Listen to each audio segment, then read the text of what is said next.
Welcome back, everyone. I hope you had a chance to grab a snack or a stretch or refresh your coffee.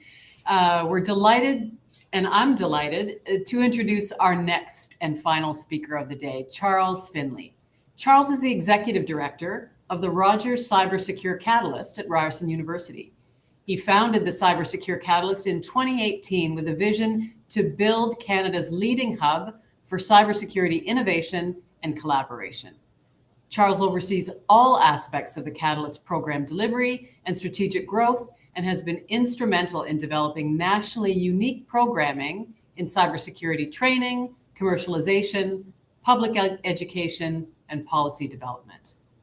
Prior to founding the Catalyst, Charles served as Chief of Staff and Director of Policy to the Ontario Minister of Economic Development and Growth. Charles has served on the boards of the Gerstein Centre, Social Planning Toronto, and HouseLink Community Homes. Please join me in welcoming Charles Finlay, joining us today from Toronto, Ontario.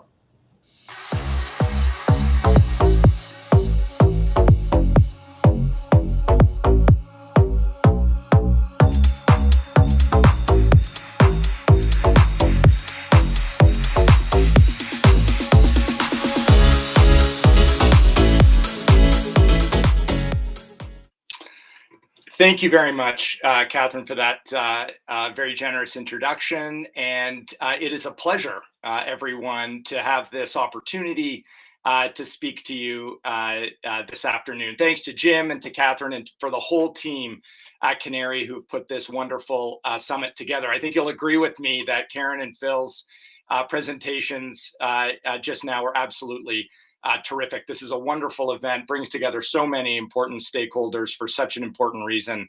And I'm so honored to be a part of this event today. I'm going to speak for about 30 minutes, and then we'll have an opportunity to take questions for a few minutes. And I am really looking forward to that discussion. In my talk today, I have set out the very difficult task for myself, which is to convince you of something that I'm sure you already know and probably already believe. And that is that collaboration in cybersecurity is critical for our common defense and for the success of the Canadian cybersecurity ecosystem.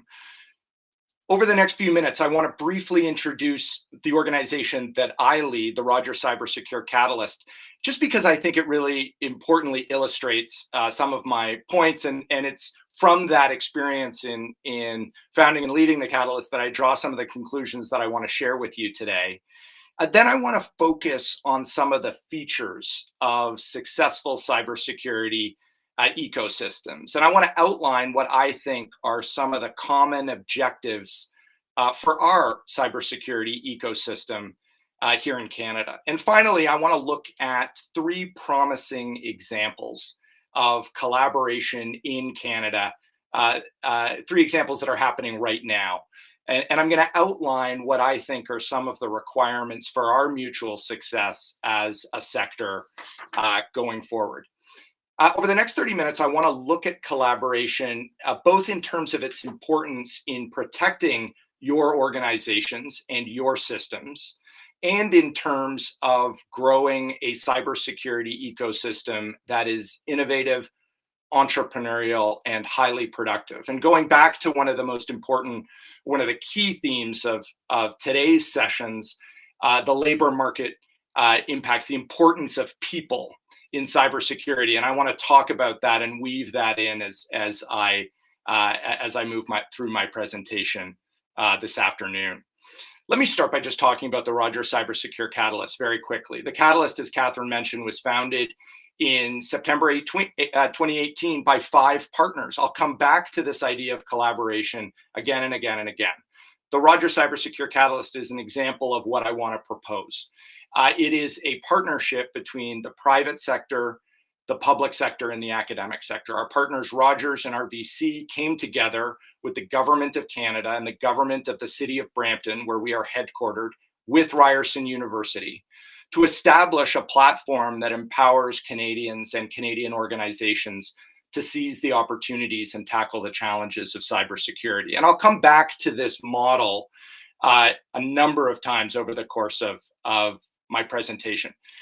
I want to very quickly touch on some of the programs that we deliver at the Catalyst, because I think they're important to sort of express my point about collaboration here. The first thing we do, we run a major cybersecurity training program. We'll graduate about 600 graduates by the end of 2023. This is to drive diversity in the cybersecurity sector, to meet the labor market shortage that we all know is so critical in the Canadian cybersecurity sector right now, and to meet the private sector need for highly trained workers. This program is an example of the kind of collaboration that I will talk about. It is a joint program of Rogers and RBC and the Government of Canada. The learners in this program pay very little for the training, the 7-month training program that they receive. So this program is an example of government and the private sector and the academic sector coming together to meet a major cybersecurity need, and I'll return to this. Just very briefly, we opened Canada's first cybersecurity-focused commercial accelerator. These are 15 of the companies who have moved through that accelerator program. Again, the academic sector supporting an accelerator platform for the advancement of private sector companies supported by the Government of Canada and the City of Brampton. So again, close collaboration between government, the private sector, and the academic sector.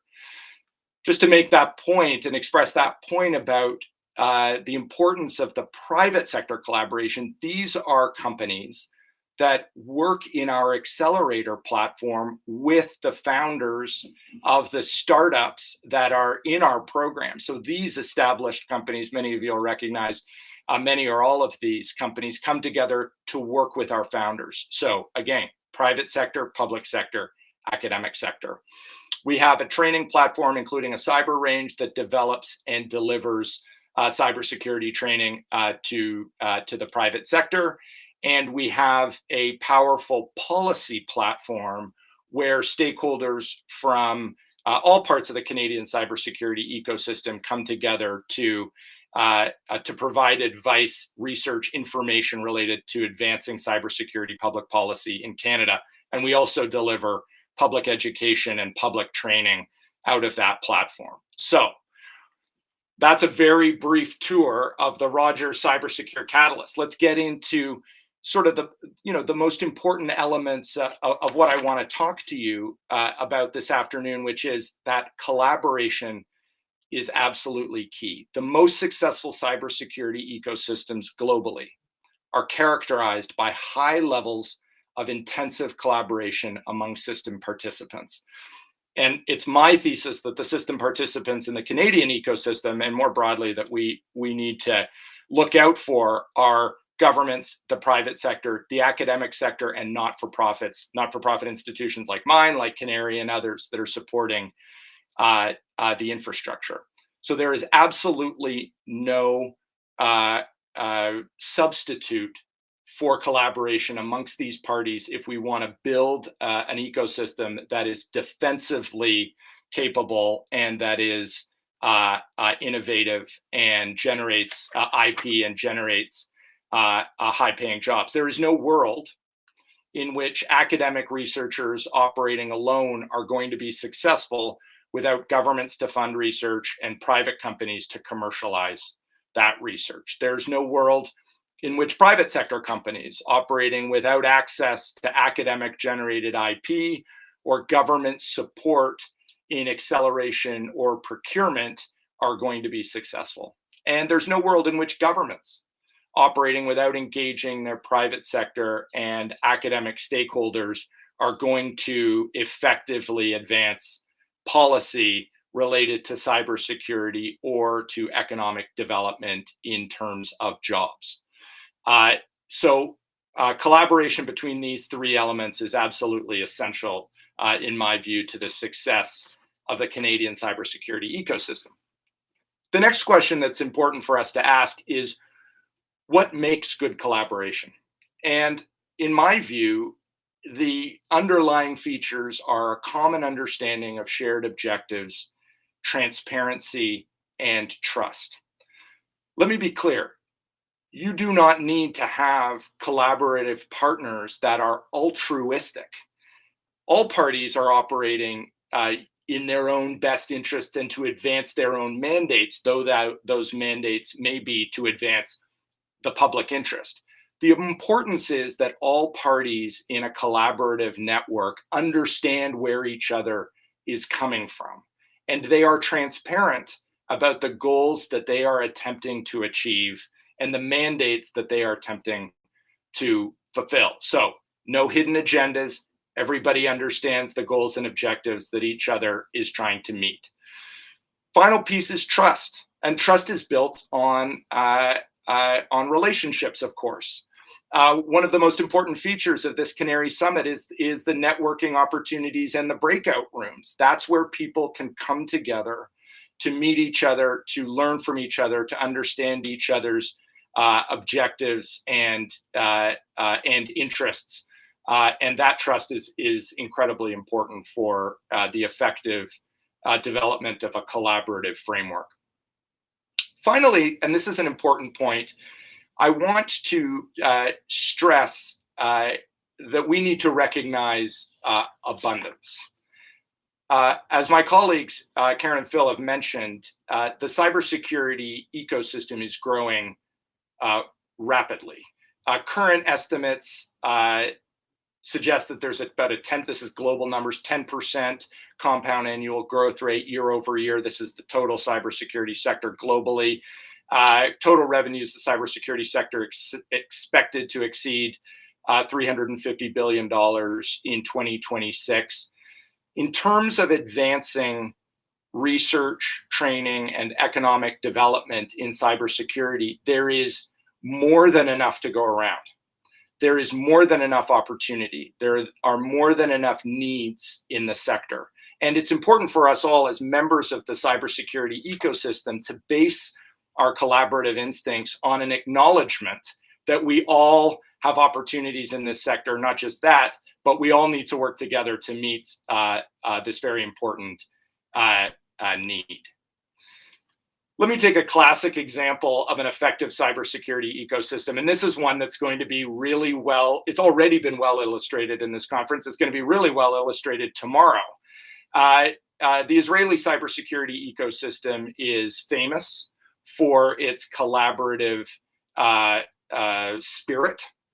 And Roni, who's speaking tomorrow, was the head of, he's not anymore, but he was the CEO of one of the major collaborative platforms in Israel, which is Cyberspark at Beersheba. It is one of the world's most important examples of where the private sector, the public sector, and the academic sector come together to drive innovation. And Roni gave a talk at Carleton University in 2016 in which he said the following. He said, Israelis are encouraged to make mistakes. I think that's just an important statement for us to just think about, being encouraged to make mistakes. I think that's an incredibly important point for us in the Canadian ecosystem. He continues, it's considered to be a natural process, and we network. People know each other. People are moving all the time, coming out of the military and moving into corporations and academia, coming up with ideas for a startup, and if it doesn't work, returning to the corporate or the academic worlds. This is what he's describing here, is an effective and healthy cybersecurity ecosystem. And he touches on all the parts that we've already described. He touches on the government sector, he touches on the corporate sector, and he touches on the academic sector. And I can't wait for his presentation tomorrow. I will be looking forward to it, and I urge you all to attend. This is exactly, in my view, the kind of culture that we need to develop in Canada. And again, just echoing the points that have been made, these are the elements of the ecosystem that we need to drive. Colleges, universities, and not-for-profits working closely with large and small businesses, working closely and engaged with provincial, municipal, and federal governments. I talked earlier about the importance of our mutual acknowledgement as an ecosystem of our objectives as members of the cybersecurity community in Canada, and the importance of our mutual acknowledgement of the objectives that we are trying to meet and the goals that we are trying to obtain. And I took the liberty of just jotting some down for our mutual consideration. I'd be very interested in people's feedback about this. I know I'm going to miss some, but these seem to me to be the overall objectives for us as a cybersecurity ecosystem in this country. First, of course, the creation of new intellectual property that typically resides in the academic sector, although, of course, there's a lot of new intellectual property that's being created, of course, in the private sector as well. Commercialization of that IP into successful products and businesses. This is the collaboration between the academic sector and the private sector that is supported by governments. Businesses hiring employees. This is obviously a critical element. Here, government plays a part, and the private sector plays a part in properly training employees so that they're in a position to be hired. Continually training workers to meet overall sectoral needs. That is an obligation placed on, I would submit, the academic sector and the private sector, but needs to be supported in its ongoing sort of manifestations by governments as well. Then we get to infrastructure, the establishment and maintenance of high quality infrastructure to support this businesses and training. That's exactly the kind of work that CANARIE does and others. That's a very important function, again, of the academic sector and the government sector.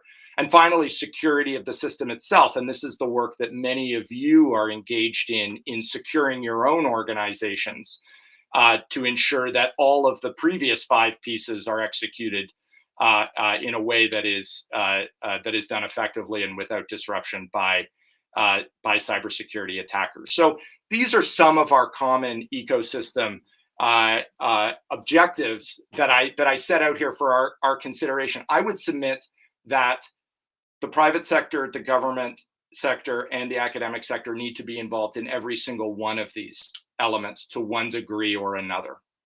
And I think that recognition that these are our shared objectives may be helpful to us.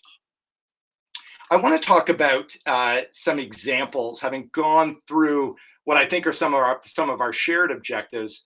I want to talk about some promising examples in Canada of this kind of collaborative environment being created. The good news is that Canada is very much at the forefront of the kind of collaboration that I've just described, and continuing to build collaborative models along the lines of what I've talked about are very much within the plans of Canadian governments, Canadian academic institutions, and Canadian private sector corporations. And these are just 3 examples.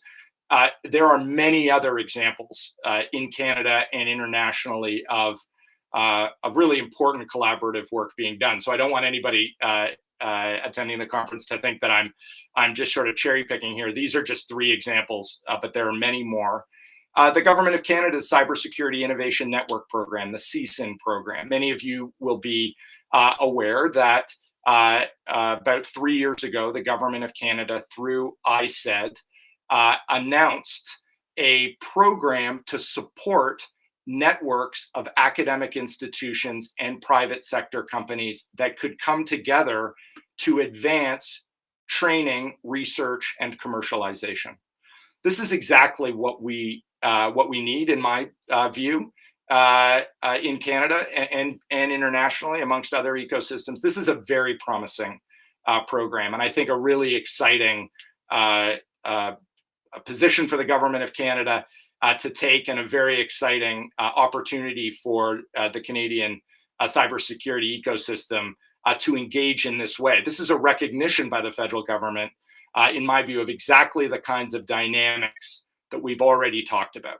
This is building in Canada the kind of ecosystem that exists in Israel, the kind of ecosystem that exists in the Valley.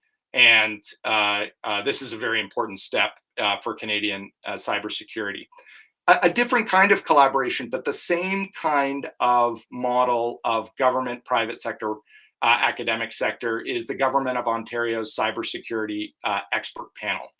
This group convened by the government to provide the Government of Ontario with advice on how the Government of Ontario can support Ontario's broader public sector and private sector in answering current cybersecurity challenges.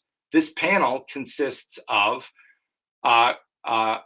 it's hosted by the government. It consists of public sector representatives and private sector representatives coming together around a table to provide advice and direction for the Government of Ontario. This, in my view, is a very promising piece of work. This cybersecurity expert panel will report back to the Government of Ontario early next year, and has already issued an interim report talking about how the broader public sector in Ontario can be supported. I know that other provinces have similar structures that they're advancing, and this kind of work, again, driving the collaboration between the three pillars. And then, finally, there are many examples of this private sector investment in cyber programs at colleges and universities. There's my own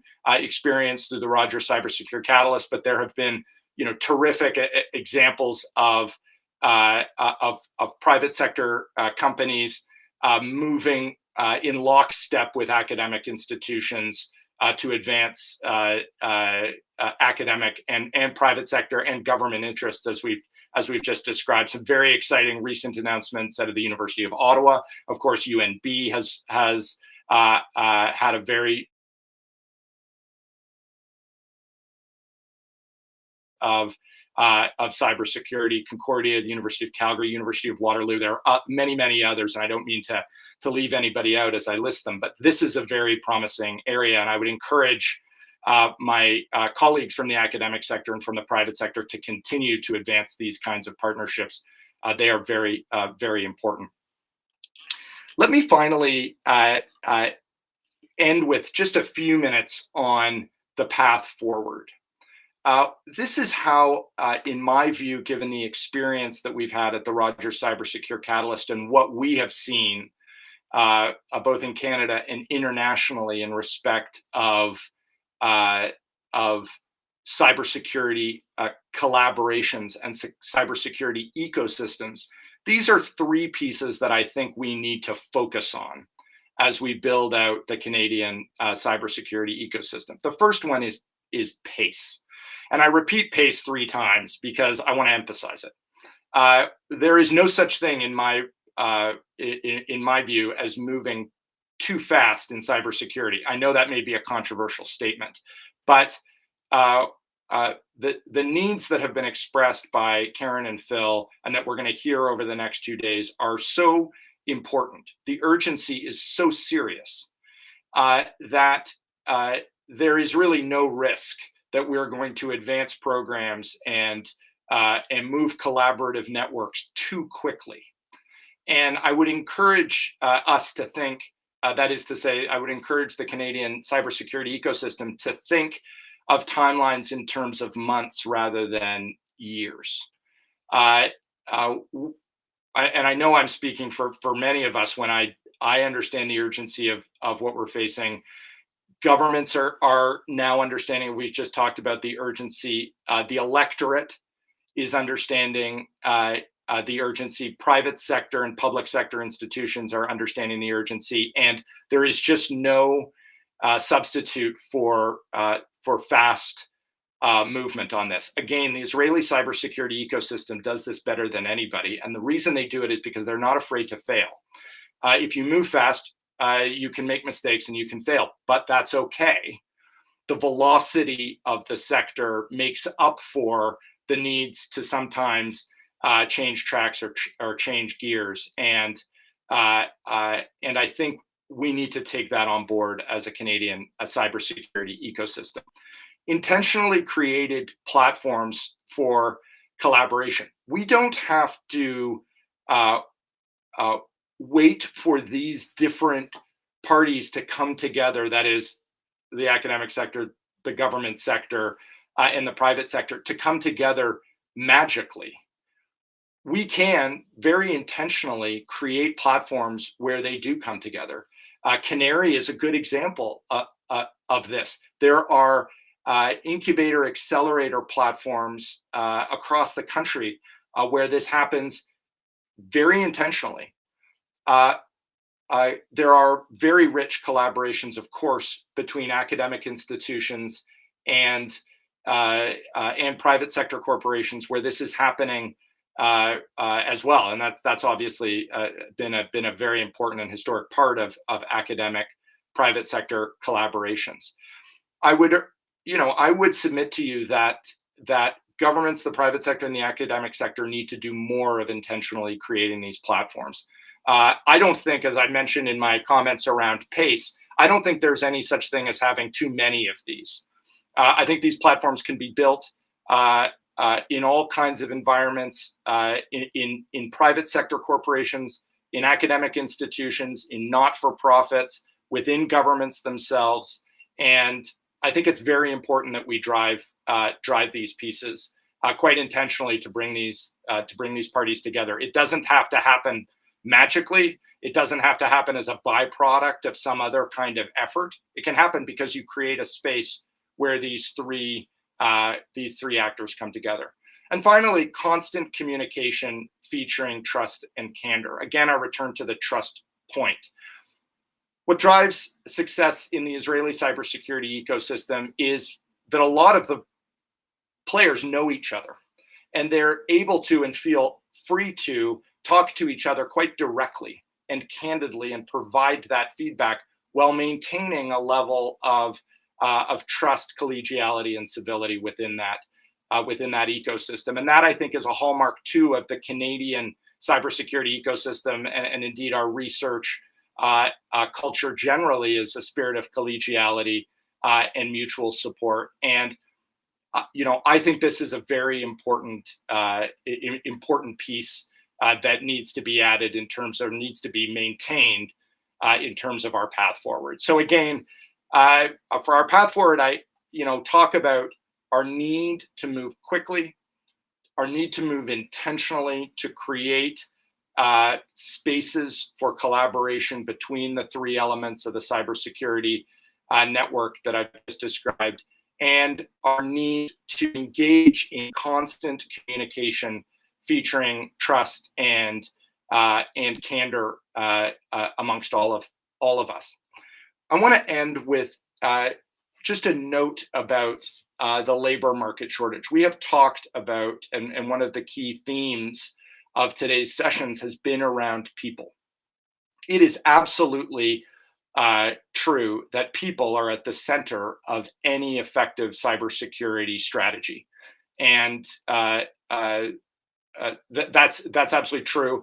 It's true now. It's going to be true no matter where the technology takes us. We are in the midst of a major labor market shortage in trained cybersecurity professionals in Canada. We're also able to observe that the cybersecurity labor market in Canada is not nearly as diverse as it needs to be. These are two major challenges for the Canadian cybersecurity ecosystem. And everything that I've just talked about in terms of collaboration amongst all parties in the ecosystem needs to be brought to bear to answer that challenge. That is a challenge that I know that's being faced by many of you within your own organizations, within your own groups that are working hard to defend your organizations and your systems.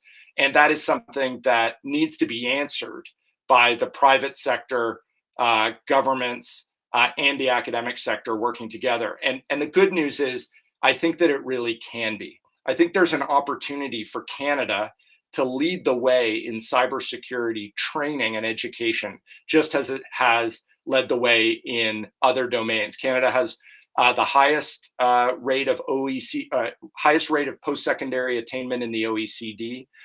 there is absolutely no reason that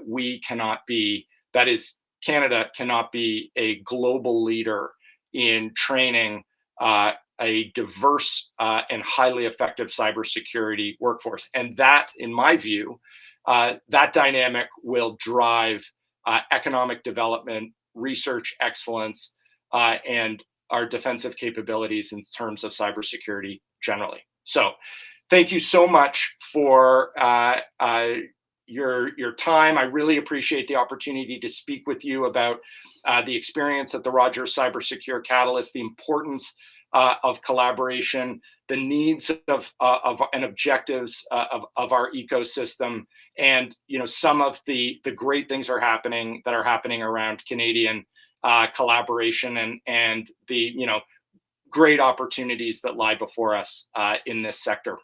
Thank you so much, and I welcome your questions.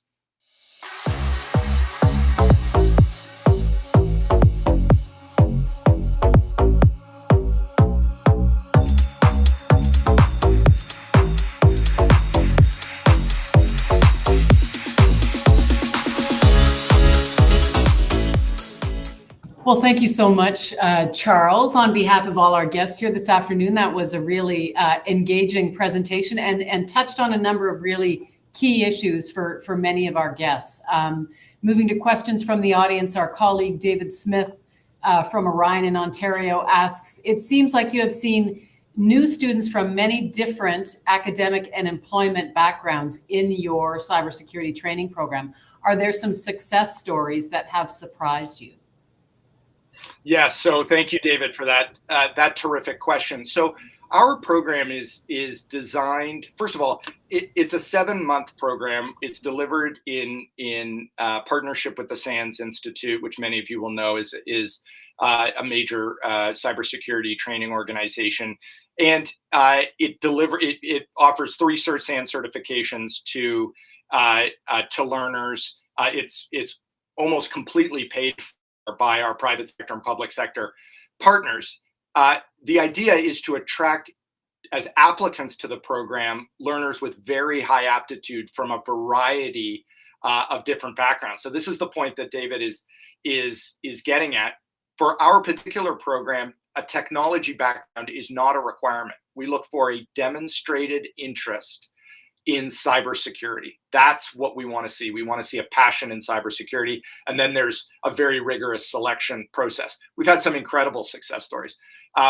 We had a cook, actually, a woman who had a background in food preparation, and she applied to the program. She scored exceptionally high on the aptitude test. She entered the program. She was the valedictorian of our class, and she is now employed at one of Canada's most important cybersecurity companies. So those are the kinds of examples. And these, I love that. We had an Uber driver who joined us again. No technology background, scored off the charts on our aptitude test and in the interview, and is now employed at another one of Canada's most important cybersecurity company. So yes, we are seeing a terrific talent coming from a variety of different backgrounds into the cybersecurity sector, and that's what we're going to need to do, because it's very important to meet the labor market shortage, that folks who don't necessarily come from a technology background can enter into the cybersecurity sector with the proper training successfully. Great. Well, those are a couple of great stories. Thanks, Charles. A question around your comment around pace. Is there a good formula to broaden our collective understanding of the need to go faster? And of the 3, government, private sector, academia, which of those is easiest to accelerate, in your opinion, and why? That's a great question. The question of pace is a tough one, because moving quickly can have negative externalities. I mean, it just can attract negative pieces. I've worked in both the academic sector and in government and in the private sector. I think that all 3 of them have opportunities to move more more quickly and more effectively. And I think recognizing the urgency of the cybersecurity challenge before us is important. The reason the Israeli cybersecurity ecosystem moves so quickly is because everybody there understands how important it is for that ecosystem. Everybody understands the sense of urgency. I'm not proposing for a minute that we, necessarily need to adopt that level of urgency, but I think we're going to start to get there. The cadence of attacks, the cadence of successful ransomware, in particular on public infrastructure, that's now sort of crossed the divide into a day-to-day issue for the electorate, is going to mean that customers are going to be demanding pace, administrators are going to be demanding pace, and the electorate is going to be demanding pace, and that is going to lead to speed from all three of our sort of pillars of our cybersecurity ecosystem. Great. Well, thank you, Charles. A question from Canada's West Coast, from Nav Bassi out at the University of Victoria. How can we focus on an outcome-driven approach in a context that can sometimes get too focused on getting everyone's feedback, getting the feedback from all the stakeholders? Are there any kind of quick wins that we could focus on? I mean, that's a terrific, that's a terrific question. This is the balance that has to be struck in successful collaboration between everybody having an opportunity to express themselves through the program that's being driven and actually accomplishing the goal that you're looking to drive. I think that there are opportunities for system leadership. I think in particular, and this may be met with some controversy, I think in particular governments need to drive aggressive timelines. Government is a major funder, of course, for two of the three sort of most promising elements that I talked about in terms of promising pieces forward. I think that, one of the ways to drive sort of quick adoption is for governments to hold the stopwatch and really, demand pace from the academic sector and from the private sector. And I think the government's in a unique position to do that. Thank you, Charles. That would, in my view, require a culture change in government, which is typically small c conservative, low risk appetite, but an interesting approach. Well, we've got a bunch more questions from Ryan Deschamps. Can you speak to some of the challenges of collaboration in the academic environment, where students or short-term researchers often create great innovations, but then they're not maintained, or they change institutions, kind of how it works in academia? Can you comment on that?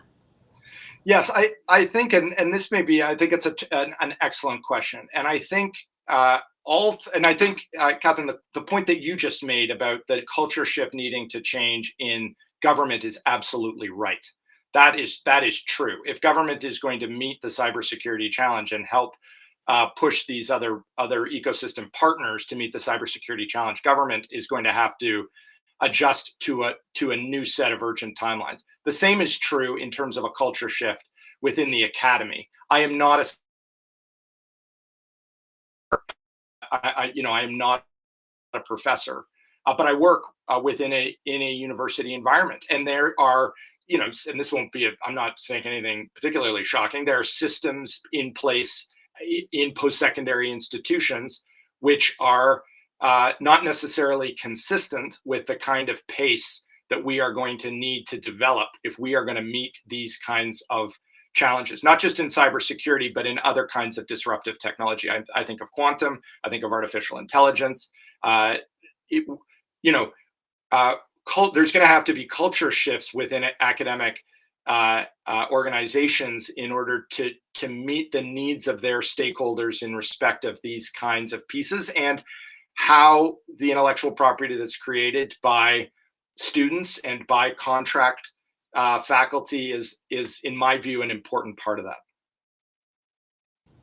All right, thank you. We have a question from one of the members of the Ontario Cyber Expert Committee, Isaac Straley, a CISO at University of Toronto. He asked Charles, how many of the graduates of the program are going into the public sector, and what can we do to get more into public service?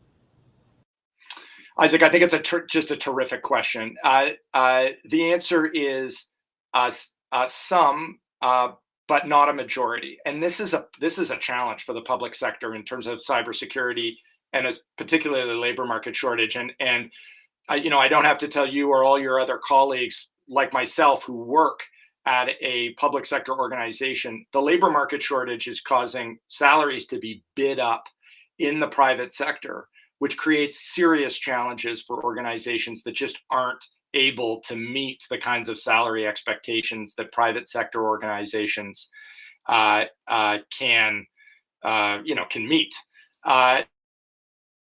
That's a problem. I think that one of the most important ways to do this is to show the potential for influence and really exciting careers within the public sector, within academic institutions and research institutions like the ones represented here. Law enforcement is an excellent example of a place in the public sector where there's very exciting work being done. The government sector, the intelligence and security services, the armed forces. These are all areas in the public sector where groundbreaking work is happening, including in organizations like the University of Toronto and other organizations where there's very, very exciting work. And what the perspective that we've taken is we want to put in front of our students some of the great representatives of public sector organizations that are doing this kind of work, and the students are really attracted to what's happening. So that's exciting. Great, thank you, Charles. Just one last question I think we have time for. This is from Daniel Gruner. I find that trying to go fast in the interest of improving our cybersecurity posture, we get all manner of pushback from collaborators arguing that the users will be unduly impacted. How do you respond? Yeah, I think it's a great. I think it's a great point. I mean, the most undue impact on users is going to come from devastating cybersecurity attacks. And I think the answer to that, and I think it's and I don't mean to be trite in how I'm articulating the response, because I think it's a very important point. I mean, anybody who's tried to, the immediate reaction is, well, wait a second, it takes time for consumers, users, stakeholders to adapt to the changes that you're proposing. And that's a very important consideration. But the alternative is devastating. And that is that we are not going to be able to meet the cybersecurity challenge, either defensively or in terms of our opportunities in the sector. That is to say, our institutions are going to be seriously impacted by cybersecurity attacks, and we are going to lose what I believe to be Canada's golden opportunity to be a leading innovator and value creator in the cybersecurity ecosystem globally. Thank you, Charles. Great response. I just want to ask one more question, which builds on your last comment, and that is that does Canada have a unique advantage as a soft global power that doesn't have kind of the baggage of the USA or other jurisdictions? Is there a unique advantage that we can bring and build upon? I think I think it's a great question. I think Canada's advantages emerge from a strong technology infrastructure, a history of technology innovation, a very strong network of post-secondary institutions that do leading edge research, and a very strong education and training program history, especially at the post-secondary level. I think that's a magic combination for Canada. And I think it places Canada in an enviable position. But we need to get the ecosystem right. We need to bring the pieces together. So I would say that those pieces, for me, are what separate Canada and give Canada an advantageous position relative to other countries that that may not have all those benefits. All right. Well, thank you very much, Charles. That was a great presentation, generated all kinds of comments and questions from our guests. So they clearly enjoyed your perspective and appreciate you sharing your expertise with us today. Thank you.